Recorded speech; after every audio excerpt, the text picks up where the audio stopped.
అగ చూడురి సమ్మక్క సారక్క పలారముల్లో అంటే నాకింత అని ఎగబడ్డట్టు పుక్కిట్ల టమాటాలు ఇస్తున్నాం అనగానే ఎంతమంది సంచులు బుట్టలు పట్టుకొని వచ్చిరో.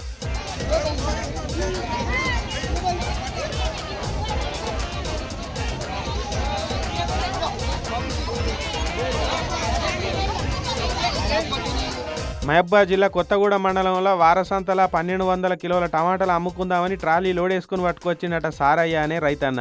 అంగట్లోకి వస్తే టమాటాకు రేటే లేదని చెప్పిరు సేట్లు. కిలోకి 5 రూపాయలన్నా కొనేటోళ్ళే కనవలేదు. అటిగా పడేస్తే ఏమొస్తుందని టమాటాలు ఫ్రీ అని వంచే వరకు అందరు పోయి సంచులు పట్టుకొని ఎగబడ్డరు. ఇక